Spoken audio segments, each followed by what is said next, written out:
अगर ये हमारी स्लैब है, ठीक है, आपको मैंने कंसीडरेशंस बताई थी कि सिंपली सपोर्टेड के लिए या फिर कैंटिलीवर के लिए हमें कितना स्पैन लेना होता है, याद है? तो अगर मैं आपको बोलूं कि एग्जाम्पल के तौर पे, अगर एक एग्जाम्पल, ठीक है, इफ आई से कि आपका जो स्पैन है सिंपल क्लियर,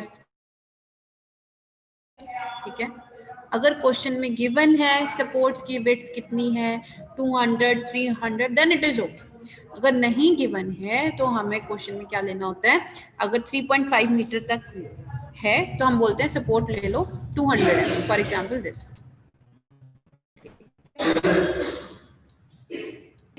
ठीक है, इतना सपोर्ट प्रोवाइड कर दोनों साइड, इसको सिंपली सपोर्टेड के केस। तो मैंने आपको बताया था हमें अगर इफेक्टिव स्पैन निकालना है तो हमारे पास, अगर मैं इफेक्टिव स्पैन की बात करूं, अगर सिंपली सपोर्टेड का केस, मैंने दो चीजें बताई थी आप लोगों को, हमें कौन सी लीस्ट वैल्यू पिक करनी होती है। एक तो ये बताया था कि ये L प्लस इफेक्टिव डेप्थ कौन सी हो गई जो हमने यहाँ पे ज्यूम करी है, ठीक है, जो हमने L/25, अगर मान लो L कितना हो गया यहाँ पे, ठीक है, तो आपका इफेक्टिव स्पैन अगर क्वेश्चन में नहीं गिवन है तो हम इन दो वे से, D अगर जो हमने एज्यूम किया है वो यहाँ पे लगा दो और क्लियर स्पैन L+D कर दो, या फिर इसका बताया था ना 3.5 जितना क्लियर डिस्टेंस है और इसका सेंटर टू सेंटर सपोर्ट से जो डिस्टेंस आ रहा है वो, कहने का मतलब इसका 200 का 2 और 200 का ट्वाइस, सॉरी डिवाइड बाय 2, तो किसके बराबर हो जाएगा, 200 100 हो जाएगा ना, तो किसके बराबर, टोटल 100, मतलब 3.5 प्लस हाफ ऑफ इस सपोर्ट की विड्थ प्लस हाफ ऑफ इस सपोर्ट की विड्थ, तो यही गिवन इफेक्टिव स्पैन, या तो ये या फिर ये L+D,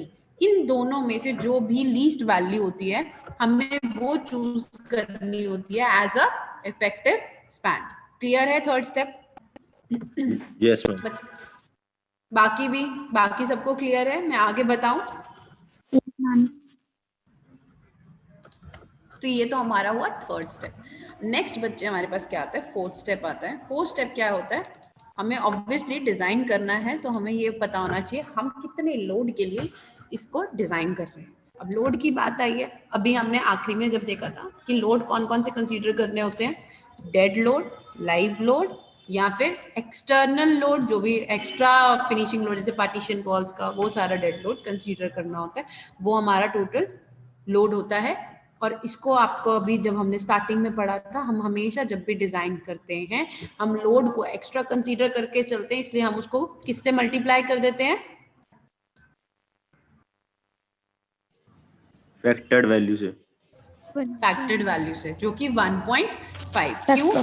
कि हम जो भी स्ट्रक्चर डिजाइन करते हैं, जो लोड कैलकुलेट करते हैं, हम चाहते हैं हमारा स्ट्रक्चर सेफ हो, इसलिए हम उसको 1.5 टाइम्स, मतलब 1.5 गुना ज्यादा कंसीडर करके उस स्ट्रक्चर को डिजाइन करते हैं। तो जो भी लोड होगा W, उसको मल्टीप्लाई कर देंगे 1.5 से, और उसके लिए हम लोग अपने स्ट्रक्चर को डिजाइन करेंगे। Clear? Fourth step clear? Yes ma'am. चलिए नेक्स्ट स्टेप देखें। ये तो हो गया फोर्थ स्टेप। फिफ्थ स्टेप रजे, हमें क्या निकालना है कि जो भी हमने फैक्टर्ड लोड निकाला उसकी वजह से कितना बेंडिंग मोमेंट अकर कर रहा है। अगर मैं बोलूं यूडीएल लग रहा है जितना भी, ठीक है, तो इसकी वजह से कितना मैक्सिमम मोमेंट, कितना मैक्सिमम बेंडिंग मोमेंट लग रहा है। तो जब यूडीएल लग रहा होता है, यूडीएल के केस में मैक्सिमम बेंडिंग मोमेंट क्या होता है, जो भी हमारा ये वाला यूडीएल हो गया इंटू L²/8, ये मैक्सिमम बेंडिंग मोमेंट होता है इन केस ऑफ यूडीएल। आपने बाकियों के भी केसेस निकाले थे, अगर आपको याद हो एसएम में आपने किया होगा। अगर सिंपली सपोर्टेड बीम है, कैंटिलीवर बीम है, या फिर लोड की अगर वैल्यू देखो, पॉइंट लोड लग रहा है या फिर यूडीएल लग रहा है, तो मैक्सिमम बेंडिंग मोमेंट किस फॉर्मूला से आता है, अगर यूडीएल लग रहा है और सिंपली सपोर्टेड का केस है तो मैक्सिमम बेंडिंग मोमेंट का फॉर्मूला निकालते हैं हम लोग। तो ये होता था डब्ल्यू, जो WL²/8, और यहाँ पे WU आपका क्या होता है, यूडीएल, यूनिफॉर्मली डिस्ट्रीब्यूटेड लोड होता है, ठीक है, factored load per unit length, जो भी आप निकालोगे उसको इंटू 1.5 करके, that is WU into L आपका क्या हो जाएगा, इफेक्टिव स्पैन डिवाइडेड बाय 8, ये आपको क्या देगा, bending moment. This is the fifth step. Step 6 क्या है, आपको अब आखिरी में जब आपने सब कुछ कैलकुलेट कर दिया, आपको स्लैब को डिजाइन करना है एज अ बैलेंस्ड सेक्शन। आपको पता है आपने MU निकाला, ठीक है, MU लिमिटिंग आप लोगों को पहले से ही पता है, जो हमने बीम के केस में डिजाइन किया था। 250 के लिए कितना होता है, बोलो, लिखा हुआ है, बोल सकते हो। 0.148। बिल्कुल सही। और अगर आप स्टील यूज कर रहे हो 415 तो 0.138, अगर आपका जो स्टील यूज हो रहा है 500 तो 0.133 FCK BD स्क्वायर। अब क्या करना है, जो MU आपने निकाला है यहाँ से मैक्सिमम बेंडिंग मोमेंट, आपने उसको किससे इक्वेट कर देना है, MU लिमिटिंग से। MU लिमिटिंग के फॉर्मूला तीनों ग्रेड के लिए ये गिवन है, ठीक है। अब चाहिए क्या है, बीम डिजाइन करनी है ना, हमने इफेक्टिव डेप्थ एज्यूम करी थी D स्टार्टिंग में। कौन सी केस में कैसे किया था, L/25 या फिर L/30 करके एज्यूम करा था। तो अब हमने क्या किया, मैक्सिमम मोमेंट जो एक्चुअल में अकर कर रहा है और जो लिमिटिंग जो बैलेंस सेक्शन के लिए मोमेंट है वो दोनों को इक्वेट कर दो। क्वेश्चन में विड्थ हमें गिवन होगी, क्योंकि हम डिजाइन किसके लिए कर रहे हैं, विड्थ कितनी उसके लिए 1000 mm या फिर 1 मीटर के लिए, ठीक है। बी गिवन होगा, ग्रेड भी गिवन होगा, MU यहाँ से निकाल लिया तो D निकल जाएगा यहाँ से, बताओ। Yes ma'am. यहाँ से MU आ जाएगा ना, तो दोनों को इक्वेट कर दोगे तो D निकालना। अब जब D निकाला ना तो राजे हमारे पास क्या आता है कि हमें कंपेयर करना है जो हमने एज्यूम करा था ना D L/25 से जो एज्यूम करी थी इफेक्टिव डेप्थ, और जो यहाँ से D आ रही है, ठीक है, हम इनको कंपेयर करेंगे, एज्यूम वाली वैल्यू को और जो यहाँ से इससे दोनों को MU लिमिटिंग और MU को कंपेयर करके जो D आ रही है दोनों को कंपेयर करेंगे।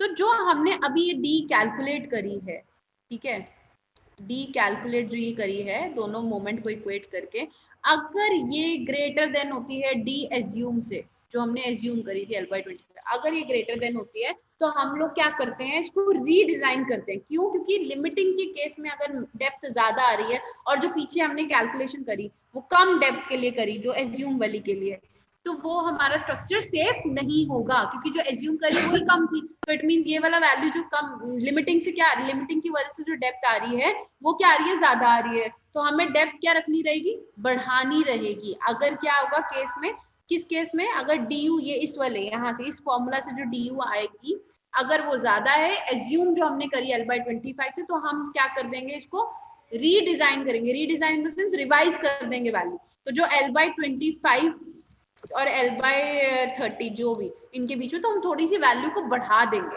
किसके कंपैरिजन में, जो यहाँ से आ रही है। तो दोबारा इसको कैलकुलेट करोगे, समझे। अगर तुम्हारा कैलकुलेट वैल्यू जो है लेस देन आ रही है एज्यूम वैल्यू से, तो हमारा डिजाइन क्या है, ओके है। क्लियर?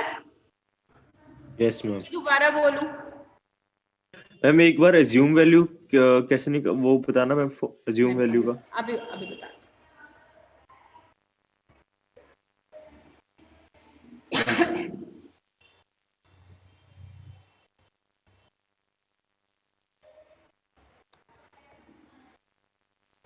ये देखो एज्यूम वैल्यू, ये वाली हमने ये बच्चे क्वेश्चन में गिवन नहीं थी ना इफेक्टिव डेप्थ, या तो गिवन होगी या नहीं गिवन होगी। अगर नहीं गिवन है तो हम कहाँ से एज्यूम करते हैं, यहाँ से L/25 और L/30 यहाँ से एज्यूम करी ना। इफेक्टिव स्पैन गिवन था, D तो गिवन नहीं था क्वेश्चन में। देखो गिवन डाटा में क्या क्या था, effective span of slab given था, इफेक्टिव डेप्थ नहीं गिवन थी। तो हमने इफेक्टिव डेप्थ यहाँ पे एज्यूम करी L/25 से लेकर L/30। अगर मैं बोलूँ इफेक्टिव स्पैन समथिंग अगर 3 मीटर है तो 3 मीटर बाय 25 करना, तो आपकी इफेक्टिव डेप्थ हो जाएगी। इफेक्टिव डेप्थ क्या होती है, जो आपकी मेन रीइंफोर्समेंट यहाँ पे स्लैब में और इसका टॉप फाइबर से लेकर इसके सीजी तक का distance, that is effective depth. Clear? Assume value ये वाली एज्यूम वैल्यू जो यहाँ पे हमने एज्यूम करी थी, ठीक है। क्लियर है फनिश? और इसको कंपेयर किससे कर रहे हैं, जो हमने इन दो मोमेंट्स को MU मतलब मैक्सिमम जो लोड एक्सटर्नल लग रहा है उसकी वजह से जो moment plus MU limiting. MU limiting कौन सा होता है, जो हमारा बैलेंस सेक्शन लिमिटिंग वैल्यू, इन दोनों को कंपेयर कर इक्वल कर दिया ताकि हमारा बैलेंस सेक्शन रहे, ठीक है। इन दोनों को इक्वेट कर दिया, जो भी ग्रेड होएगा स्टील का वाला मोमेंट पिक करना। D हमें पता है कितना लेकर चलना है, width of the slab 1 metre, क्योंकि हमने डिजाइन ही एक स्ट्रिप 1 मीटर विड्थ लेकर चलनी है। D हमें निकालना है, ये वाला मोमेंट हमने इधर से निकाला होगा, इन दोनों को इक्वेट करना। तो ये वाली D कैलकुलेटेड, अगर ये D कैलकुलेटेड जो इससे निकाली है, अगर ये कैलकुलेटेड वाली ये अगर ज्यादा आती है, जो हमने D एज्यूम करी थी L/25 से, अभी देखा ना कहाँ पे एज्यूम किया, अगर ये ज्यादा थी तो हम सेक्शन को क्या कर देते हैं, दोबारा रिवाइज कर देते हैं, मतलब और क्या करेंगे, जो एज्यूम करी थी ना वैल्यू, फॉर एग्जांपल मैंने अगर 120 mm आई और जो मेरी यहाँ से कैलकुलेट करके 150 mm आई, तो मैं क्या करूंगी, इसको रिवाइज कर दूंगी ये वैल्यू को, जो हमारी डी एज्यूम थी उसको ज्यादा लेकर चलेंगे। हम रीडिजाइन नहीं करेंगे कि ज्यादा दोबारा दोबारा वही वैल्यू लेके रिवाइज चलेंगे? करना, रीडिजाइन इन द सेंस दोबारा उस सेक्शन की डेप्थ को और ज्यादा लेकर डिजाइन करेंगे। ये देखो ना, दोबारा इसको सेक्शन को रिवाइज कर देंगे, क्योंकि हम मतलब कम कि डेप्थ के लिए वो सेफ नहीं रहेगा, अगर कम डेप्थ लेकर चलेंगे वो उतना लोड बियर नहीं कर पाएगा, वो सेफ नहीं रहेगा। एज्यूम डेप्थ में हम इंक्रीज कर देंगे। हाँ, जो एज्यूम डेप्थ करी है ना L/25 वाली, उसको और बढ़ा के लेके चलेंगे दोबारा से। ये देखो यहाँ पे ये लिखा हुआ है, determine the value of d from the above equation and if the d calculated, अगर d कैलकुलेटेड ज्यादा आता है, d एज्यूम कौन सा, L/25 और L/30 वाला, अगर उससे ज्यादा आता है, देन हम क्या करेंगे, सेक्शन को दोबारा से रिवाइज करेंगे by increasing the effective depth in the step 2। मतलब जो d एज्यूम करी थी रेशियो मान लो अभी मैंने पहले लेकर चली L/25, ठीक है।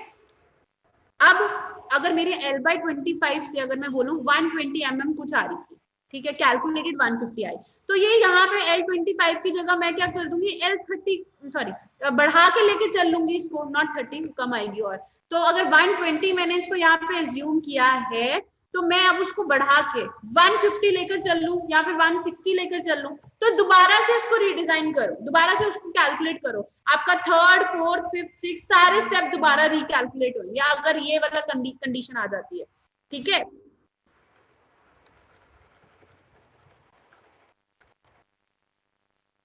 एक मिनट,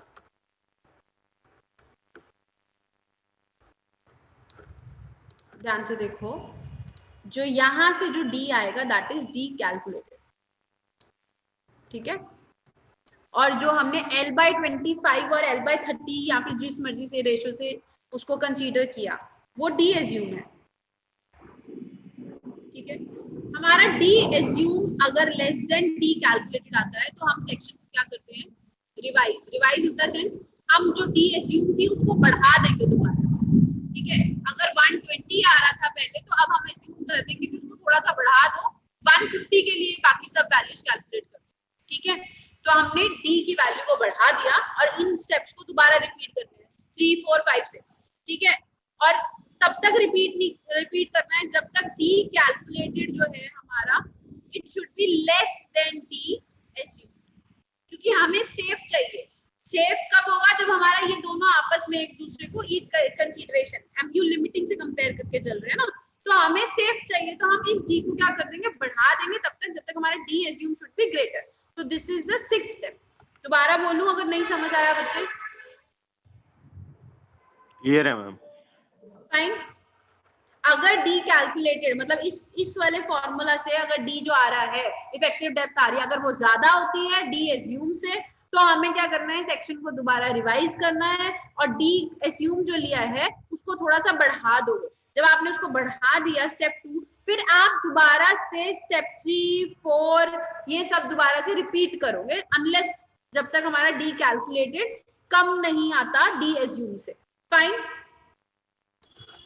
आस्था, Samina? Yes, ma'am. Yes, ma'am.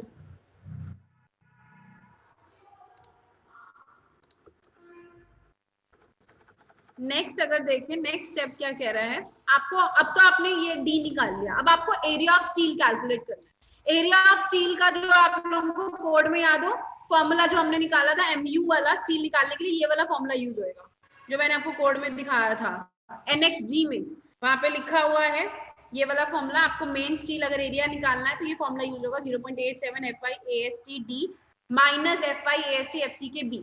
AST निकालना है, B आपको पता है, आपको 1 मीटर लेकर चलना है, D जो हमने अभी यहाँ से कैलकुलेट किया है, ठीक है वो, एंड जो आपका FY पता है क्वेश्चन में गिवन होगा स्टील, MU अभी जो आपका UDL एक्ट कर रहा है उसकी वजह से जो मोमेंट दैट इज आपको पता है WU × L² / 8 करके वो वाला मोमेंट यहाँ पे आएगा, ठीक है।